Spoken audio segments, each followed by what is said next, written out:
It's Wednesday, August 16th. You're listening to Your Florida Daily. I'm John Ambrone. The Orlando Museum of Art is leveling some bombshell accusations against its former CEO, all surrounding a scandal involving fake paintings. The FBI raided the museum last year after questions were raised over the authenticity of several paintings allegedly done by Jean-Michel Basquiat. Now the museum is suing, accusing former CEO Aaron DeGroft of being part of a scheme to legitimize the paintings in exchange for a cut of the multi-million-dollar profit when they were eventually sold. DeGroft has denied any wrongdoing. The owners of the paintings were also named in the suit. Leaders in Volusia County have approved one of two proposed rule changes for beachgoers. Sheriff Mike Chitwood came forward with the proposals after the sheriff's office took over law enforcement along the sand 2 months ago. The rule that was approved bans so-called Carolina squat trucks that are tall in the front and lower in the back.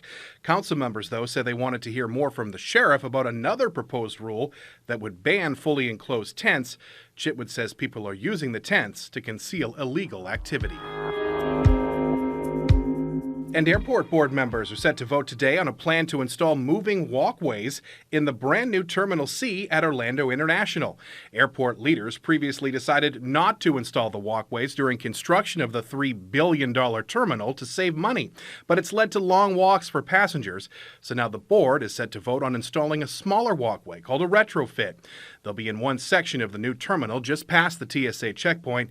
The addition is expected to cost $1.2 million.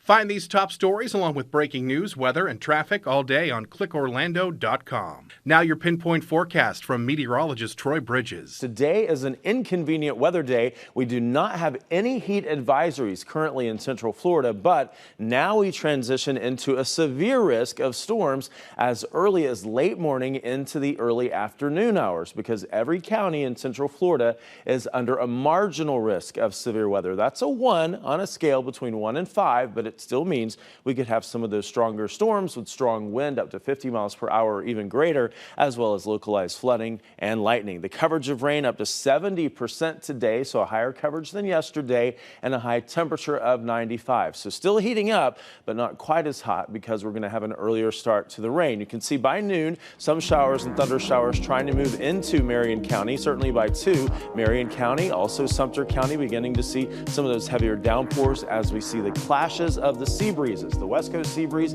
and the East Coast sea breeze get on the action. So by the 6 o'clock hour, even as early as 5 p.m. driving home, we'll have rain and those storms along I-4, and then building back to our western counties, Lake Sumter and Marion, through 9 o'clock tonight. So some of those storms could linger pretty late. I'm meteorologist Troy Bridges. Have a great day. And now a completely random Florida fact.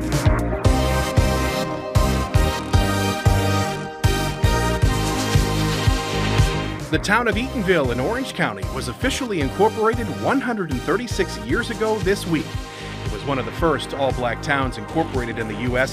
following the 1863 Emancipation Proclamation that ended slavery. 27 men founded the area on land donated by former Union Army captain Josiah Eaton.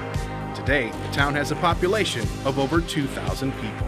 Your Florida Daily is produced by WKMG News 6 in Orlando. I'm John Ambrone. Make sure to subscribe for new episodes wherever you like to listen. Hi, I'm Candace Campos. And I'm Lisa Bell. We're the hosts of Florida Foodie. It takes a lot to get your dinner on the table each and every day, and it has a huge impact on how we live, our economy, the environment, even politics.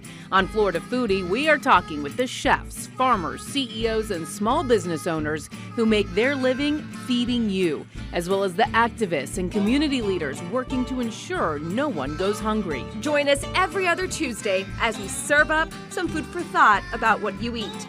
You can find Florida Foodie on Amazon Music, Apple Podcasts, Spotify, Stitcher, or wherever you download or stream your podcasts.